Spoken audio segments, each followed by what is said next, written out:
Perfecto. Marco, yo creo que ya hemos hecho todo el terreno. Hemos llegado al punto de la conformación del Grupo de Puebla. Mi pregunta es, si prácticamente tú has sido el gran impulsor, el fundador de este grupo, y tú lo estás fundando con los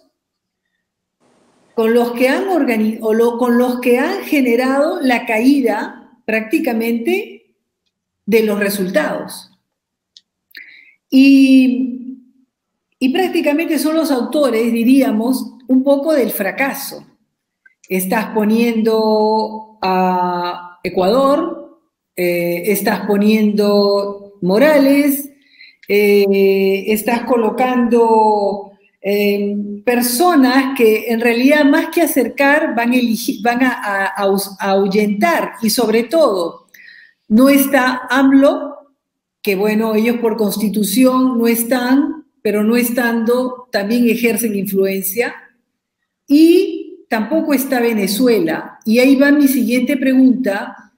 Ustedes dicen de que en las diferentes declaraciones que hay que dialogar con Venezuela por el momento crítico que está pasando. Entonces yo me pregunto, ¿no? ¿Cómo se puede crear un grupo con tanto entusiasmo y con el deseo de revivir un modelo o una época rosada en la región con autores del fracaso y luego con personas incluso que están perseguidas, cuestionadas? Que ahí vendríamos a hablar de otro tema, el por qué sí, por qué no, porque por medio está la democracia y porque por medio estamos los ciudadanos. Y sobre todo, ¿qué más se tiene que hablar con Maduro? Bueno, yo discrepo completamente todas tus afirmaciones, todos los adjetivos, todos peyorativos, todas que a mi juicio no se fundan en ninguna realidad, pero bueno. A ver, no, explícame, porque este es un momento para conocer, yo quiero entender, y las dudas que yo tengo, pienso que se las hacen todos, y muchos ni se las hacen porque tratan de no entender, pero precisamente estamos creando este espacio para que tú nos ayudes a entender, absolutamente para crear molestias, sino que viendo lo que ha pasado, digamos, es una historia, ¿no? Entonces, la historia nos hace ver que precisamente no son todos exitosos, que han habido errores y graves. Por favor, Marco. No, que como tienes llena de afirmaciones y ves las cosas a tu manera y te haces portavoz de todos. No. Por favor, adelante, Marco, adelante, por favor. Como te haces cargo de una parte de una visión de derecha que es súper legítima y hablas de todos y yo tengo otro todos, tenemos una diferencia, una dificultad. No entiendo mucho cuál es tu pregunta, porque está llena de afirmaciones que son subjetivas y a mi juicio son adjetivos y a mi juicio son peyorativos, que además, ¿por qué son peyorativos? No se basan en los hechos. Entonces, muy difícil la conversación a tu pregunta. ¿Tu pregunta cuál es exactamente? Porque yo te puedo responder una pregunta. Lo que no puedo es debatir contigo, porque eso sería una invitación a otra cosa, un debate contigo. No, absolutamente. Mi intención... Como no sé quién eres... Sí, dime. Como no sé quién eres ni qué representa, no puedo debatir contigo. Yo entiendo que tú tienes preguntas. Tú me haces una pregunta, te la respondo. Lo otro es un debate y no puedo debatir con quien no sé con quién debato, porque sería legítimo de entender. Yo solo hago preguntas, Marco. Yo solo hago preguntas. No solo haces preguntas, haces afirmaciones que te llevan a una pregunta. Y yo discrepo las afirmaciones, por tanto no puedo responder tu pregunta. Dime, dame tu respuesta, porque así yo logro entender. Como has leído mi biografía, yo no sé muy bien quién eres, no te puedo debatir. Puedo entender que hay una periodista o una persona que quiere organizar un diálogo con Paolo y hay preguntas. Si tú me haces una pregunta, te la respondo. Para un debate, preferiría en otro programa debatir contigo cuando sepa qué representas.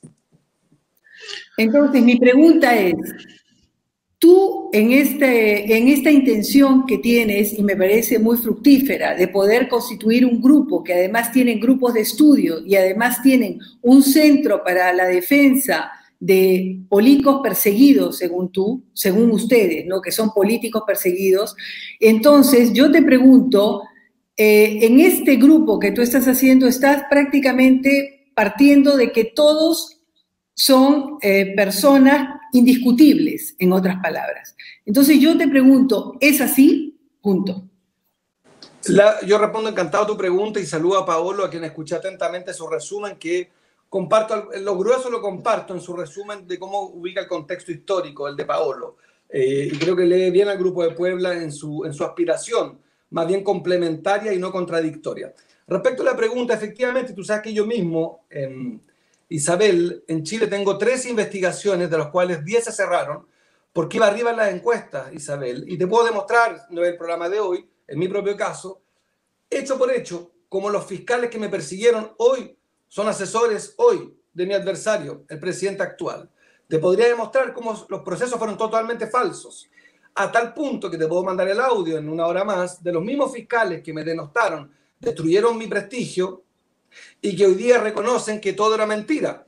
Puedo mostrarte audios de fiscales que dieron entrevistas gigantescas para destruir mi honra y mi opción presidencial y que hoy día no solamente trabajan para Piñera en el Palacio Presidencial, sino que además reconocieron haber recibido ofertas de trabajo mientras me interrogaban.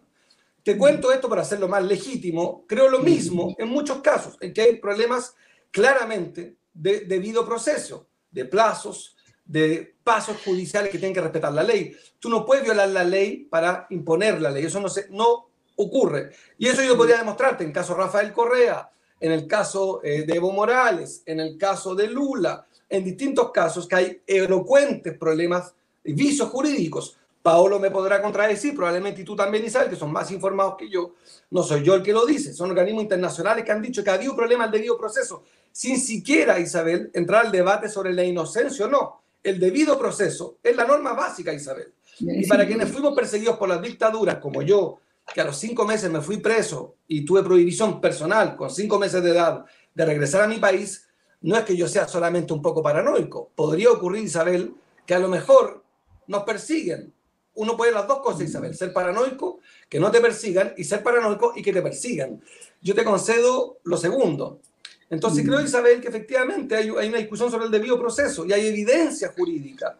Y si entramos a Paolo, que sabe mucho más que yo de Brasil, y probablemente tú también, Isabel, a mí me parece que es al menos extremadamente cuestionable que un juez que condena a un candidato presidencial en campaña presidencial, que tiene la primera opción para ganar, termina siendo ministro de Justicia.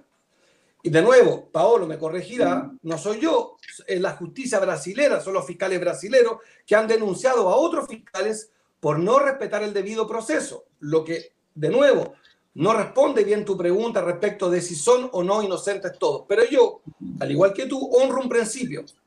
Si no hay debido proceso y si una persona no ha sido condenada como corresponde, con las condiciones justas, es inocente, se llama la presunción de inocencia. Eso, salvo que me equivoque, creo que en Perú funciona y creo que funciona en Italia, donde tú resides, la presunción de inocencia.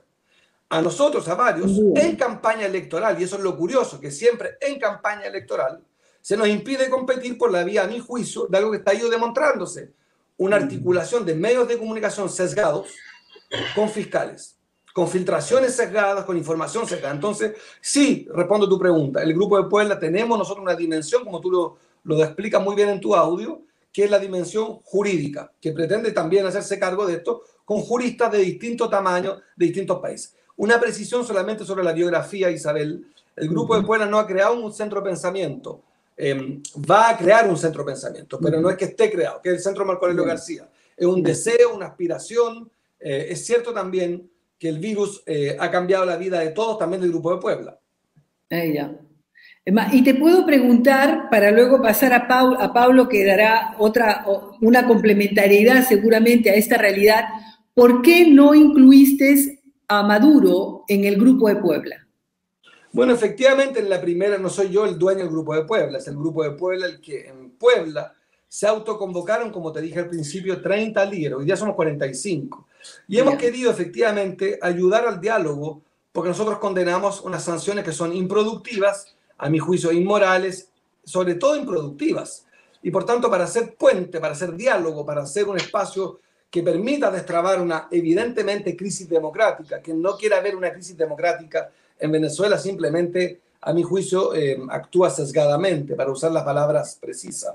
Y lo que sí, nosotros hemos dicho que queremos ayudar, y lo hemos hecho vía declaraciones, y aspiramos a que exista una plena condición para que haya diálogo entre las partes en Venezuela.